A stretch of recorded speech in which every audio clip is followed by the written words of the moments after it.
సిద్దిపేట నేడు శుద్దిపేటగా మారిందన్నారు MLA Harish Rao. Clean సిటీగా సిద్దిపేటకు జాతీయ స్థాయి అవార్డు రావడం మనందరికీ గర్వకారణమంటూ హరీష్ రావు కొనియాడారు. పారిశుద్ధ కార్మికుల కష్టంతో నేడు సిద్దిపేట పరిశుభ్ర పట్టణంగా మారిందని తెలిపారు. ఒకవైపు కార్మికుల కష్టం, మరోవైపు సిద్దిపేట ప్రజల సహకారంతోనే ఇంత గొప్ప అవార్డు సాధించామన్నారు. పారిశుద్ధ కార్మికులను ఎమ్మెల్యే హరీష్ రావు సన్మానించారు. అటు రాష్ట్రానికి అవార్డులు వస్తే ప్రభుత్వం కనీసం అభినందనలు తెలపలేని పరిస్థితిలో ఉందని హరీష్ రావు మండిపడ్డారు.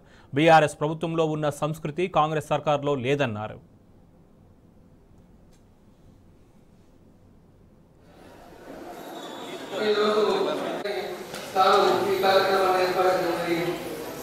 ముఖ్యంగా ఈ కార్యక్రమాలు హరిశ్చంద్ర గారికి, వేదిక ఉన్నటువంటి గౌరవ కౌన్సిలర్లకు అందరికీ, అదేవిధంగా మా కార్మిక సిబ్బంది మా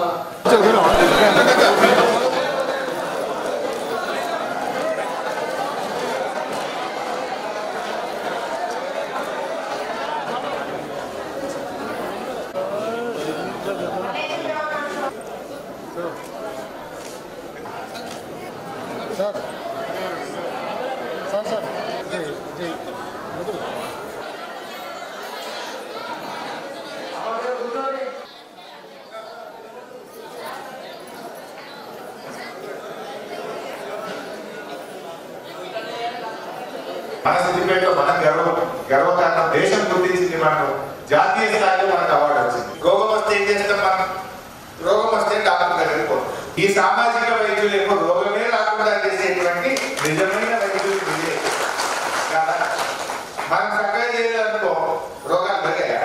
దోమలు పెరిగితే డెంగ్యూ వస్తుంది, మలేరియా వస్తుంది, కరోనా వస్తుంది, ఇంకేంటో వస్తుంది. రోగం వస్తే నయం చేసే డాక్టర్ ఎంత గొప్పవాడో, రోగం రాకుండా చేసే మా సఫాయి కార్మికులు అంతకంటే గొప్పవాడు. నాకు తెలంగాణలో కాదు, దేశంలోనే సిద్దిపేట మారుమోగించే విధంగా మరి భాగస్వామ్యం వహించిన ప్రజలకు, కార్మికులకు నా హృదయపూర్వక శిరస్సు వచ్చి నేను కృతజ్ఞతలు తెలియజేస్తాను. ఎందుకంటే ఇంత గొప్ప అవార్డు వచ్చిన తర్వాత నాకు చాలా సంతోషం. తెలంగాణ రాష్ట్రంలోనే కాదు, దక్షిణ భారతదేశంలోనే క్లీనెస్ట్ మున్సిపాలిటీ అవార్డు రావడం అనేది మనందరికీ గర్వకారణం.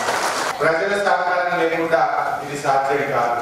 మా మున్సిపల్ సిబ్బంది రేయి పవన్లు మీ అందరితో కలిసి పనిచేయడం వల్లనే ఇది సాధ్యమైంది. మా పారిశుద్ధ్య కార్మికుల కృషి, మా కౌన్సిలర్ల, అధికారుల భాగస్వామ్యం వల్ల ఇది సాధ్యమైందని చెప్పుకోవచ్చు. అప్పట్లో ఆ మోరీలలో ఆ చెత్త దిగులు తీసి, ఆ మోరీలలో తీసిన చెత్తను రోడ్డు మీద వేస్తే అక్కడ వారం 10 రోజులు ఉంటుండే. ఎందుకంటే ఇలా వాళ్ళ ఆరోగ్యాలు మంచుకుంటుంది. దోమలు కమ్మాయి, పట్టులు లేకుంటాయి, వాసన బందయింది, చెత్త పొట్టిల బాధ లేకుంటాయి. కొద్దిగా ఇలా సిద్దిపేట ప్రజలు ఆరోగ్యంగా ఉంటున్నారు అంటే వాళ్ళకు అర్థమైంది. ఎప్పుడైనా పక్క ఊళ్ళో పక్క పక్కలో వచ్చి మీది బాగున్నది అంటే అప్పుడు మన గొప్పతనం మనకు అర్థమైపోతుంది. అలాంటి అంత గొప్పగా ఈ సిద్దిపేటను మరి మా జవాన్లు, మా కార్మికులు, మా కౌన్సిల్ కృషితో ఎంతో మంచిగా జరిగింది. అట్లా 2015లో ఎక్సలెన్స్ అవార్డు, 16